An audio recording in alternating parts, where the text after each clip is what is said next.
Have you ever wondered about the biggest news you could ever receive? Something so huge it changes everything. Today we're diving deep into Sūrah an-Nabaʿ, the great news, the 78th chapter of the Quran. This surah tackles a question that people have asked for centuries. What happens after we die? Sūrah an-Nabaʿ was revealed in Makka at a time when many people were mocking the idea of resurrection.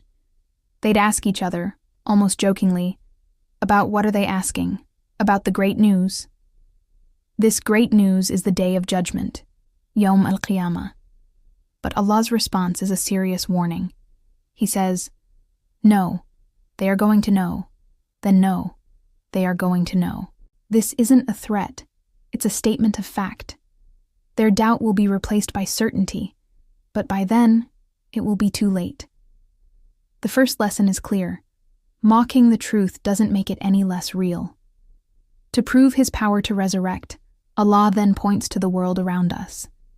Think about it. Verses 6 to 16 are a beautiful tour of creation. He asks us to look at the earth, made like a comfortable bed for us. The mountains, which act like pegs, stabilizing the land. He created us in pairs, gave us sleep for rest, the night as a covering, and the day to seek our livelihood. He built the 7 heavens above us, placed the sun as a blazing lamp, and sends down rain to bring forth gardens and grain. The logic is simple and powerful. If Allah can create this entire, complex universe from nothing and sustain it every single day, isn't bringing the dead back to life an easier matter for Him? These signs aren't just poetry.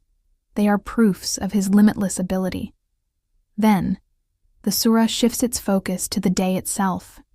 It describes it as the day of decision, a fixed and appointed time. The imagery is intense. A trumpet will be blown, and people will surge forward in crowds. The sky, which seems so solid, will be flung open like gates. And the mountains, symbols of permanence, will vanish as if they were a mirage. Everything we rely on in this world, everything that seems so stable, will simply collapse. This is the beginning of a new reality. What follows is a stark contrast between 2 final destinations. First, we get a glimpse of hell, Jahannam. It's described as a place of ambush, waiting for those who transgressed.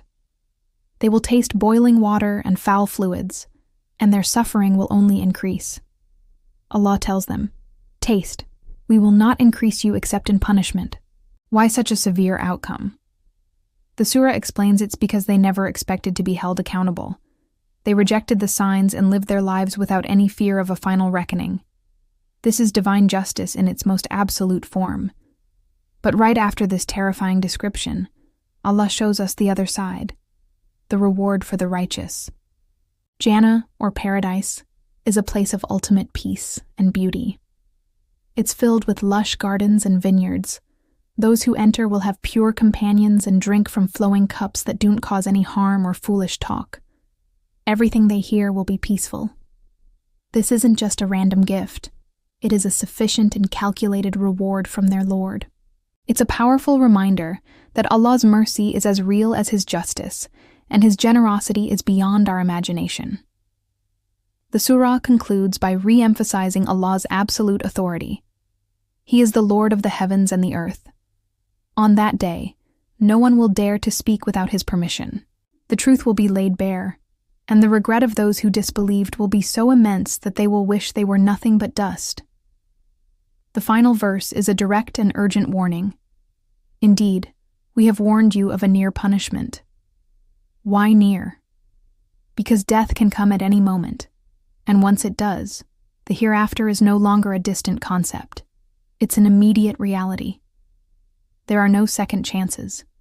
So, what are the key takeaways from Sūrah an-Nabaʿ? The hereafter is real and certain. Creation itself is a constant sign of Allah's power. Denial only leads to regret, and preparation for that day is the most urgent task we have. It reminds us that Allah's justice is perfect, and His reward is incredibly generous. This surah is not meant to just scare us. It's a call to wake up, to reflect, and to live a life of purpose, preparing for the greatest news we will ever encounter. Thank you for joining me on this reflection. If this was beneficial, please like, share, and subscribe for more content.